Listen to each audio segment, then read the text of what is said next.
Nachádzam sa v K-Moto v Košiciach, v mojej obľúbenej motopredajni, no a toto je kľúčik od novej PCX pre rok 2025, tak sa poďme do detailov pozrieť, čo prináša a či sa ti oplatí kúpiť. Nová PCX, alebo skôr by som povedal najnovší facelift, prináša oproti tej starej niekoľko vylepšení. Prvým základným vylepšením je nový TFT-čkový displej a druhým veľmi očakávaným vylepšením je zadná kotúčová brzda a nový podvozok. A ono by to bolo všetko v zásade super, ale poďme sa pozrieť na tento displej do detailu.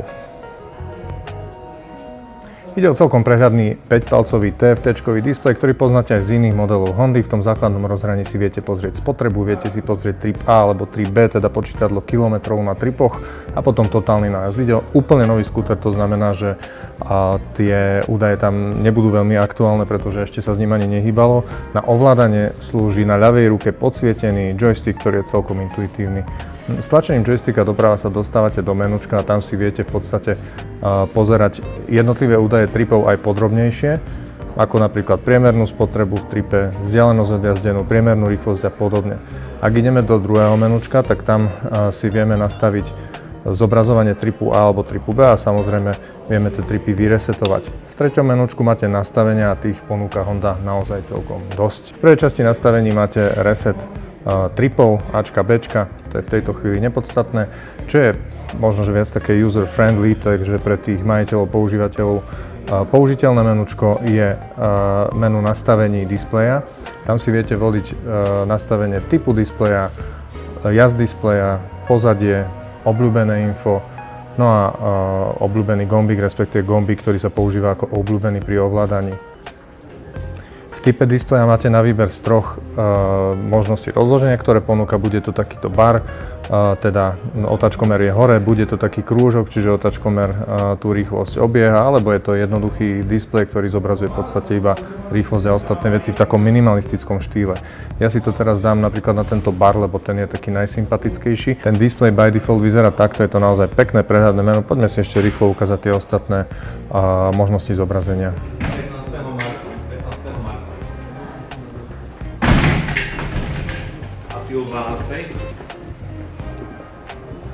Toto je teda druhý typ, po tom prvom type, toto je ten Circle.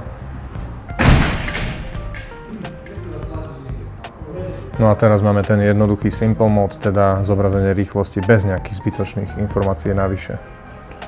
Čo sa týka jasu, tak ten odporúčam dávať na automatiku, samozrejme sa dá aj manuálne nastaviť jas toho displeja. V tejto chvíli tá automatika bude lepšia a myslím si, že pri bežnom používaní sem človek nikdy nepríde. Pozadie nie je pozadie obrázkové, je to pozadie čierne alebo biele, ale takisto odporúčam nechať to na automatike a pri tme sa senzorom svetla zmení displej na čierny. Informácie o obľúbených funkciách viete mať zobrazené dvoma spôsobmi, ja si zvolím teraz napríklad tento. No a posledná funkcia je Favorite Switch a teda tam si nastavujete možnosť, čo bude tento switch umožňovať. Vo všeobecných nastaveniach meníme dátum, čas, meníme jednotky, meníme jazyk, môžeme sa pozrieť, ale sú tam iba tie základné jazyky, samozrejme, že tam nebude ani slovenčina, ani čeština. Potom môžeme vrátiť celý skúter do defaultných nastavení, teda do základných nastavení a môžeme si sparovať telefón, k tomu sa o chvíľočku dostaneme. No a v menu servis si môžete pozrieť údaje o tom, kedy treba čo meniť, v akom stave máte batériu, v akom stave je teplota vody a či máte nejaké upozornenia. V tejto chvíli tu samozrejme nie je nič. V tomto menučku máte takisto aj príslušenstvo. Vyhrievané rukovete nie sú nainštalované na tomto skútri, takže sú momentálne nepoužiteľné a takisto informácie o systéme. Na párovanie telefónu s Hondou PCX slúži aplikácia Honda RoadSync a v tej Honda RoadSync aplikácii si zvolíte PCX alebo iný model, ktorý máte, ono vám to jednoducho spáruje a potom vám to pekne bude zobrazovať, že mobil je už spárovaný a že pripojenie je aktívne. Potom vlastne na aplikácii, ale aj na displeji motorky vieme vidieť v podstate rovnaké veci. Keď si presúvam funkcie na motorke, takisto sa mi to presúva aj v telefóne a podobne. Čo sa týka navigácie, keby som aj veľmi chcel, tak bohužiaľ navigácia nemá ani Apple CarPlay, ani Android Auto, je to turn-by-turn navigácia, čo je škoda, lebo Honda už Apple CarPlay dala napríklad do Afriky Twin v roku 2020 a teraz je rok 2025. 5 rokov neskôr Honda sa rozhodla, že do mestského skútra, ktorý by Apple CarPlay využil, myslím, že úplne naplno, to proste nedá. To je škoda, ale robia to aj ostatní výrobcovia, takže dajme tomu, asi ideme s konkurenciou. Hudba sa dá spárovať cez Apple Music. Nevidel som tam možnosť spárovať to cez Spotify. To znamená, teraz sa v tom nebudeme vrtať. No a samozrejme je tu ešte hlasitosť. A tu si nastavíme z telefónu alebo z motorky, takže toto je v poriadku. Skúsme si ešte nastaviť v navigácii nejaký cieľ.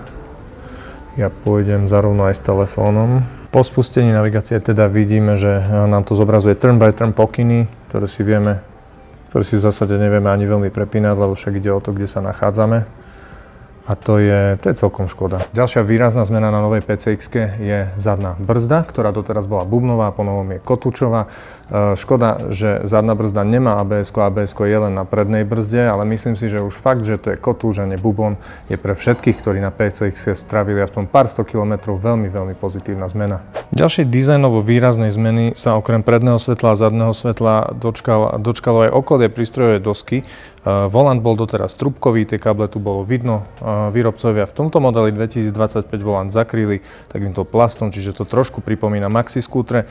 Za mňa nejde veľmi o zmenu z toho praktického hľadiska, pretože oveľa praktickejšie je nechať tú trúbku, ak si tu človek chce namontovať nejaký CarPlay, ktorý bohužiaľ do displeja nedali, alebo držiak na mobil, alebo čokoľvek podobné. Každopádne z estetického hľadiska to vyzerá dobre, tak možno na to vymyslia nejaké prídavky, ktoré budú umožňovať pripojiť telefón aj bez toho, aby si ten človek nejak tieto kryty dával dolu.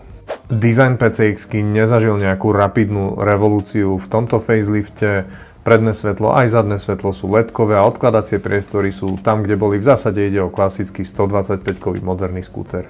A čo sa týka jazdných vlastností, ani motor, ani výkon, ani nič iné sa takisto nezmenilo. Tak čo myslíš, oplatí sa prejsť na nový model? Ak máš doma ročnú PCX-ku, ja by som možno, že s tým nákupom ešte počkal. Ak máš starší model, tak kľudne poď do tejto novej, priniesie ti množstvo nových funkcií a jedno sa PCX-ke nedá zobrať, ide o najspoľahlivejší, asi najrozšírenejší model vo svojej kategórii. V lete ich budú plné mestá a ty si budeš môcť doplnkov na internete nájsť toľko, koľko budeš chcieť. Ak by si chcel PCX-ku v základnej výbave vidieť a približne na 3500 eur, ak by si chcel pridať travel výbavu, teda vyššie plexy a zároveň aj smart zadný kufor, ktorý je väčší než ten štandardný, tak si priprav nejakých 4,5 000 eur. Ja som Vlado, toto je kanál Petrolhead a toto bola krátka recenzia novej PCX-ky pre rok 2025 priamo z predajne Kamoto v Košiciach. Ak ťa skúter zaujal, príď si ho do predajne pozrieť, majú ich tu viacej a ak nie, tak sa vidíme niekde na ceste, lebo sezóna sa blíži a o chvíľu treba vyťahovať mašiny. Tak prajem všetkým pekné kilometre, rýchle posledné dni tejto zimy a vidíme sa. Čaute.